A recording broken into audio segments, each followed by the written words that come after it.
البنات ألطف الكائنات غنوا يا تلميذات لطيفي تا تا تا. سمعت قالت ايه؟ ألطف الكائنات، كيوت يعني، ما قالتش أظرف الكائنات، أخف دم في الكائنات. يقوموا الولاد جايين بمنتهى تقل الدم مغيرين كلمات الأغنية ويخلوها البنات صراصير البلاعات. باختصار كده كلنا عارفين ان حسب الاسطوره ان الرجاله دمهم اخف من الستات. يعني لو شله ولاد قاعدين على القهوه هتلاقي طول الوقت الصوت اللي طالع منهم انما لو شله بنات قاعدين في كافيه هتلاقي في ضحك اشبه بصرخات الاستغاثه طالع منهم يا بنت اللذينه. وحل اللغز ده البساطه. شايف مدى البساطه اللي غيروا بيها الكلمات من الطف الكائنات لصراصير البلاعات؟ كل ده بس علشان يضحكوا.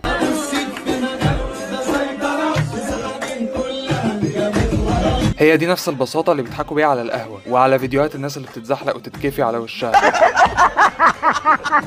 الرجالة مستبسطين كل حاجة، حتى حروق الدرجة التانية مستبسطينها. بيقوموا صحوا بعض بانهم يولعوا في رجلين بعض بقرطاس، اللي هي ممكن تمسك في الملايات وتبقى كارثة، انما البنات لا، مستحيل يعملوا كده. ولذلك هم ألطف الكائنات. ربنا خد مننا احنا الحساسة وادالنا بدالها خفة الدم. مرضيين كده؟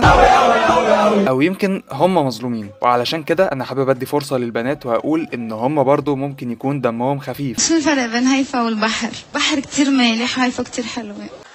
ده نموذج واحد، ندور تاني اكيد هنلاقي. أحمد السقا في المساء. أحمد السقا في المساء بياكل دقة. أحمد السقا في المساء بياكل دقة في الشقة.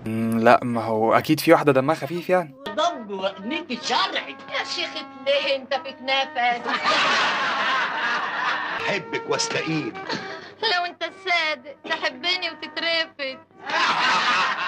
مساء الجمال يا وردة. مساء الفتاكة يا سيبورا. واضح اننا مش هنخلص. طيب خلونا نبدأ من الاول، من الاول خالص.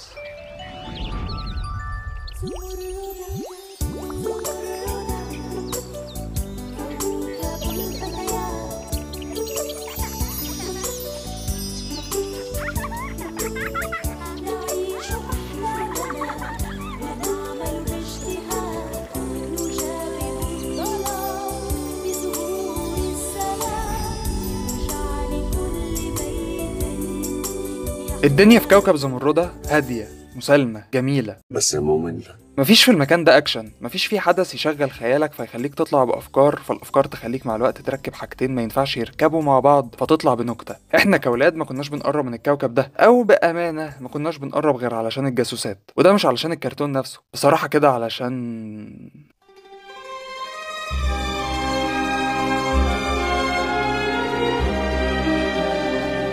وفي اللحظة دي لحظة إن الولد يبدأ في مرحلة أنا بكرش، يبدأ يتكون عنده إحساس بإنه لازم يكون دمه خفيف. ليه؟ المتعارف عليه إن الراجل مهما راح للحلاق وعمل فوطة سخنة وماسكات وغيره هيفضل راجل، مش هيبقى مغري. ولو هو ما معهوش عربية وفلوس أو مش غامض ولا باد بوي كده يبقى البقاء لله. وهنا معادنا مع التطبيق العملي لمثل الحاجة أم الاختراع. هو محتاج يبذل مجهود زيادة علشان يعجب الطرف التاني، وأسرع طريقة هي إن يبقى دمه خفيف. حتى معروفة يعني، تسأل البنت من دول تقول لها أنت بتحبي فلان ليه؟ تقول لك علشان بيضحكني. بالظبط كده.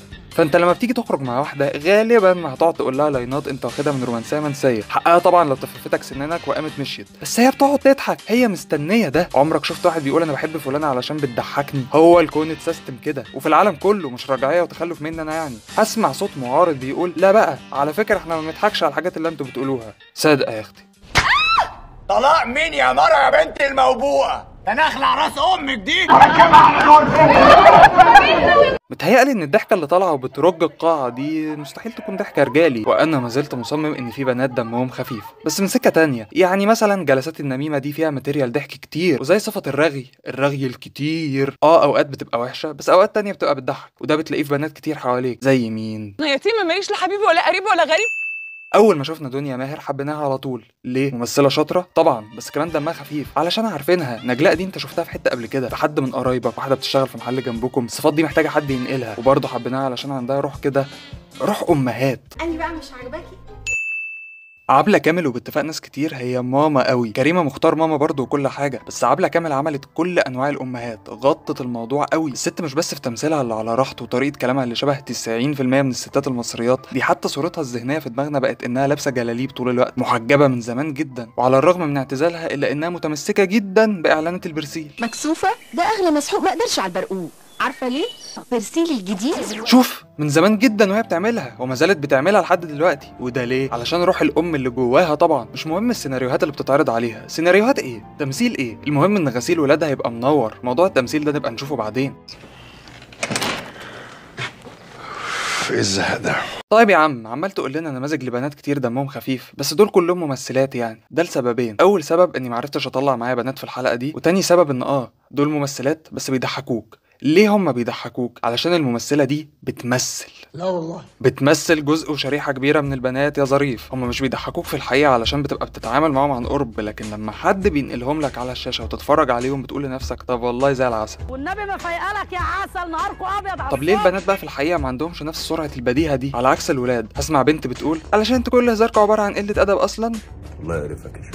على فرض ان الكوميديا اللي من النوع ده ما بتضحكش فعلا، هل لو ما بقاش فيه قله ادب احنا مش هنعرف نهزر يعني كاولاد؟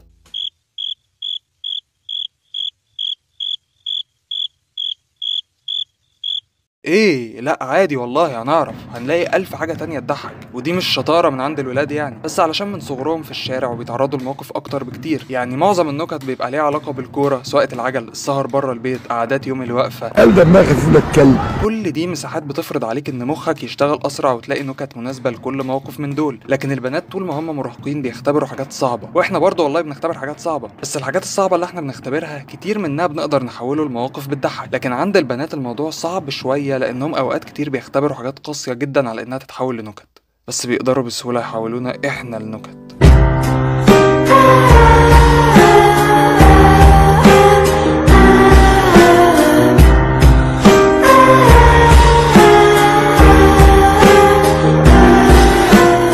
لا في ايه؟ لا بص ما تعيطش. كل ما في الموضوع بس ان البنت جميله فحاسه بتقل كده، انا ليه ضحكك؟ بس المثال اللي جاي ده بقى للبنات، علشان لما بتشوف واحده زي ياسمين صبري بتقوله دمها تقيل قوي، بارده قوي. كيم كاركشيان؟ افهم منين؟ طب هي مين؟ عندها كام فولور؟ لا انا بصراحه عندكم حق في دي، البنت بارده فعلا. انا عايز مثال عدل، عايز حد يكون دمه خفيف وشكله جميل. يبقى هم دول اللي جايين. بخاف.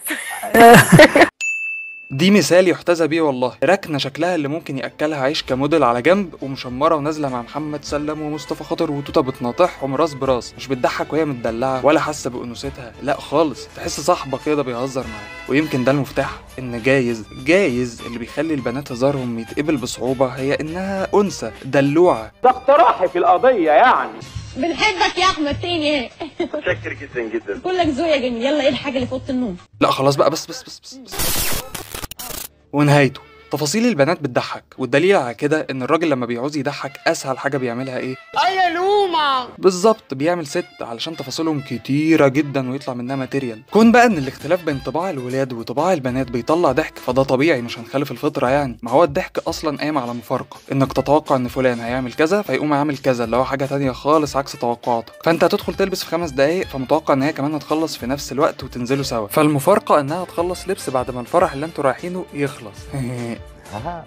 فهم البنات بيضحكونا ودمهم خفيف، بس بشكل تاني، شكل بتاعهم هم، وفي الاخر النكته الحلوه هي اللي بتغلب. وده بيبان جدا في عروض الستاند اب كوميدي، الناس بتروح تضحك على الماتيريال والطريقه اللي بتتقدم بيها، مش بيروحوا يضحكوا علشان ده ولد لكن دي بنت، لا مش هنضحك لك، لا لو بنت ودمها خفيف هيضحكوا، ولو ولد بيقدم ودمه تقيل هيقعدوا ساكتين. فاتمنى نهدى من الحرب دي بتاعت مين دمه اخف، وبالمره نهدى بقى من باقي الحروب التانيه، وخلونا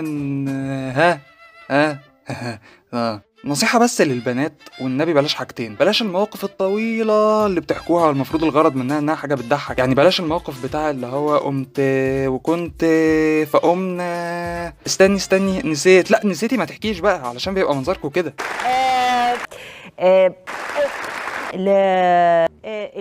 يعني او يعني وده ودي وبلاش والنبي لما حد يطلع عين اهله علشان يقول نكته من الولاد قولي له يا ايه الرخامه دي.